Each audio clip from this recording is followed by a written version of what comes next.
Sanskrit classes bye Harlal Singh Godara में आप सभी साथियों का एक बार पुनः स्वागत है।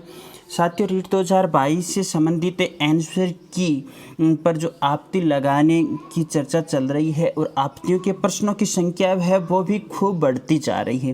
तो इसी पर हमारी चर्चा रहेगी कि हम किस प्रकार से आपत्ति लगाएं जो कि हमारी आपत्ति है सो निरस्त न हो और आपत्ति पर बोर्ड है सो विचार ज़रूर करें। यानी कहने का मतलब सही प्रोसेस क्या है आपत्ति लगाने का, कैसे हम प्रूफ है सो सबमिट करें और देखिएगा किसके अंकों के अंदर वृद्धि होगी, बढ़ेंगे।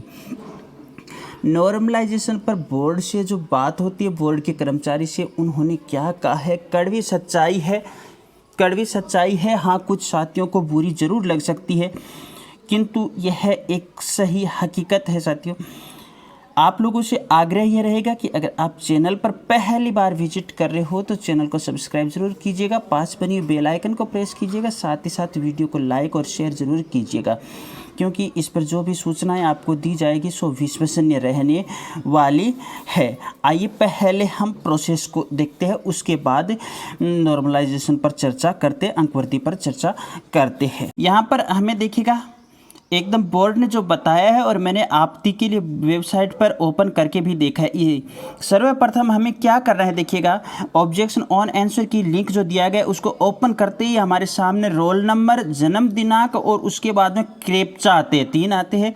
ये हम सबमिट करेंगे, लगाने के बाद में हमारे सामने क्या आएगी, ओटीपी आएगी। ओटीपी आने के बाद में आपका जो आवेदन है सो वेरिफिकेशन हो जाएगा। आवेदन जैसे वेरिफिकेशन होता है तो हमारे सामने वहाँ पर कुछ चीज़ें दिखाई देगी जिसके अंदर भाषा प्रथम है, नाम है, भाषा सेकंड है और विशेषज्ञ विषय आदि दर्शित होंगे। दोनों स्तरों के अभ्यर्थियों को आपत्ति दर्ज कराने से पूर्व परीक्षा स्तर का चयन करना है। देखिएगा परीक्षा स्तर का चयन करना है क्योंकि जो आपकी रीट 2021 थी लेवल प्रथम वाले साथी जो आज नियुक्त हो चुके, कई साथियों के बीच में यह बहुत बड़ी समस्या आई थी। तो ये गलती नहीं करनी है। लेवल प्रथम और लेवल द्वितीय को अलग अलग अभ्यर्थी चयन करेंगे।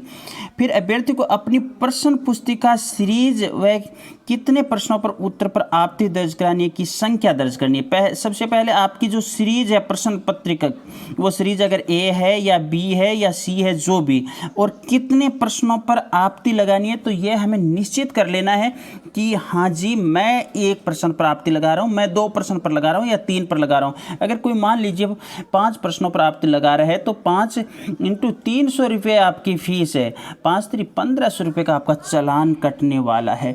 इसलिए यहाँ सलाह ये दी जाती है कि अभ्यर्थी जो कि टेलीग्राम लिंक दिया गया है डिस्क्रिप्शन बॉक्स में, वहाँ पर इससे संबंधित अभ्यर्थी जुड़े आपस में चर्चा कर रहे हैं तो अभ्यर्थी थोड़ा सा विचार विमर्श करके ग्रुप के अंदर अगर ये आपत्ति लगाए तो आर्थिक भार थोड़ा कम पड़ेगा। हाँ, आगे देखिएगा साथियों, यहाँ पर संख्या दर्ज करते हुए अभ्यर्थी को प्रश्नों पर आपत्ति हेतु आपत्तियों के लिए संख्या के अनुरूप पंक्तियाँ उपलब्ध होगी। आपत्ति के लिए जितनी संख्या है उसके अनुरूप ही आपके सामने पंक्तियाँ आएगी। अगर आप 2 प्रश्नों पर लगा रहे हो तो उसके अनुरूप, या अगर 5, अभ्यर्थी को इन पंक्तियों में प्रश्न संख्या लिखनी है। अब याद रखना, जिस पंक्ति में आप लिख रहे हो वहाँ पर एक तो प्रश्न संख्या लिखोगे, एक तो आपको प्रश्न संख्या लिखनी है, दूसरा आपको रेफरेंस बुक का कवर पेज, याद रखिएगा रेफरेंस बुक का कवर पेज यानी जिस पर लेखक का नाम होता है ऊपर वाला, और उसमें पुस्तक का नाम कवर पेज होगा, उसके अंदर भी क्या पुस्तक का नाम होगा, लेखक का नाम होगा, प्रकाशक का नाम होगा और पुस्तक का संस्मरण साफ पढ़ने योग्य हो, ये JPEG फॉर्मेट में, और पुस्तक का पृष्ठ, अब वह पृष्ठ लाना है, हमें साफ सुथरा पृष्ठ होना चाहिए। 2 चीज़ लेनी है, एक तो हमें कवर पेज हो गया और दूसरा हमारा पुस्तक का पृष्ठ हो गया जिसके मतानुसार उत्तर लिखा है को रेखांकित कर मैं पृष्ठ संख्या अपलोड करनी है। उसको आप रेखांकित करोगे, उसको गहरा नहीं करना है, हमें रेखांकित करना है, या आप उस पर गोले का निशान भी कर सकते हो, अपलोड करना है। उसके पश्चात रीट कार्यालय द्वारा जारी की प्रोविजनल उत्तर तालिका से संबंधित प्रश्न अंकित करना है। उत्तर तालिका से संबंधित प्रश्न है वो बाद में आ रहा है, पहले आपका ये बुक आ रही है, बुक का मुख्य फ्रंट पृष्ठ आ रहा है, उसके बाद में वह पृष्ठ आ रहा है जिस पर आप लगा रहे हो, उसके बाद में आपका ये तत्पश्चात अभ्यर्थी द्वारा सही उत्तर क्या माना गया उसको दर्ज करना है सही उत्तर। यानी हमारी यहाँ पर इस बिंदु को विशेषतः हमें पढ़ना है, समझना है, उसके बाद ही हमें आपत्ति, यह प्रोसेस हमारा कंप्लीट होते ही अभ्यर्थी द्वारा आपत्ति के प्रश्न दर्ज कराने के पश्चात प्रति शुल्क 300 रुपये के अनुसार एक चालान जनरेट होगा। चालान का भुगतान अभ्यर्थी द्वारा ऑनलाइन करना होगा। चालान प्रिंट अपने पास सुरक्षित रखना है, याद रखिएगा।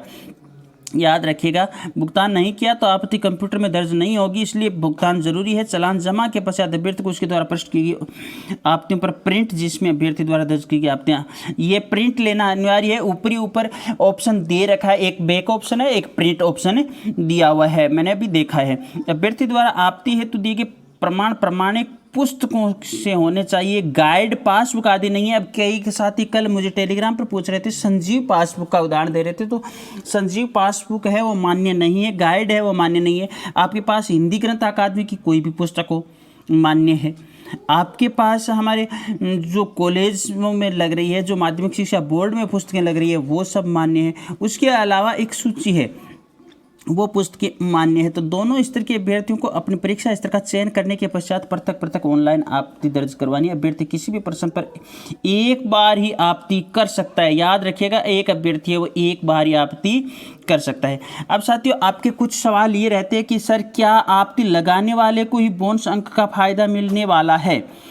क्या सर आपत्ति लगाने वाले को ही बोनस अंक का फायदा मिलने वाला है? तो जी नहीं। प्रश्न का देखिएगा फायदा और नुकसान, आपत्ति से कुछ अभ्यर्थियों के अभी वो प्रश्न सही भी हो रहे हैं, जबकि कुछ अभ्यर्थियों के प्रश्न वो गलत हो रहे हैं। तो जिनके सही हो रहे हैं उनका तो गलत होगा, उनका तो निश्चित तौर पर गलत होगा, और जिनका गलत हो रहा है उनका आपत्ति निस्तारण में सही हो जाएगा। तो कुछ अंक है वो साथियों को इन आपत्ति निस्तारण में 100% हम कह सकते, किसी के अंकों का नुकसान भी होगा तो किसी के अंकों में वृद्धि भी होगी, ये एकदम बिल्कुल सच है। दूसरी बात, आपकी बोनस अंक कितने मिल सकते हैं? तो देखिएगा, अगर किसी अभ्यर्थी को बोनस का फायदा मिलेगा, किसी को मिलेगा भी नहीं, क्योंकि अलग अलग पेपर सेट अलग है ना, इसी के कारण। तो ये नहीं है कि आपत्ति लगाने के वाले को जो अगर प्रश्न सही माना गया तो उसका मिलेगा फायदा, सभी को मिलने वाला है। रही बात नॉर्मलाइजेशन, देखिए हमारे भी किसी मित्र से हम बात करते हैं तो वहाँ पर बोर्ड्स में अभी तक जैसी बात की जाती है तो एक ही जवाब मिलता है कि अभी तक देखिएगा इस बोर्ड में इसके बारे में कोई, हाँ बोर्ड ने जो पहले नेम लिख दिया था नॉर्मलाइजेशन, तो रिजल्ट बनेगा, रिजल्ट बनने के बाद अभी ओएमआर स्कैनिंग का ही कार्य पूर्ण नहीं हुआ है, रिजल्ट देखा जाएगा, रिजल्ट के अंदर क्या रह रहा है उसके बाद ही नॉर्मलाइजेशन पर निर्णय लिया जा सकता है। तो जो साथियों को ये कहा जाता है जिनके 75 अंक बन रहे हैं, 90 अंकों की आवश्यकता है, क्या पात्रता मिल जाएगी? तो कतई नहीं मिलने वाली है साथियों, ये बात गलत जरूर है, किंतु आपको अन्य तैयारी में लग जाना चाहिए। यहाँ पर याद रखना बोनस अंक है 2 या 3 से अधिक है नहीं मिलने वाले हैं, 2-3 तक स्वाभाविक हो सकती है। और जहाँ टेलीग्राम लिंक दिया गया है उस पर आपसे संबंधित ये साथी जुड़े हुए हैं, वहाँ पर प्रूफ भी देने की कोशिश कर रहे हैं और प्रश्न भी लाने की कोशिश वह साथी कर रहे हैं। मैं केवल आपको ये एक प्लेटफार्म दे रहा हूँ और आपके सहयोगार्थ मैं सदैव लगभग तैयार रहता हूँ साथियों। ठीक है, अगली मुलाकात है सो हमारी अगले वीडियो के दरमियान होने वाली है। आप कमेंट कर सकते हो, आपका सभी कमेंटों का व्यक्तिगत रूप से मैं जवाब ज़रूर देने का प्रयास करूँगा। जय हिंद, जय भारत।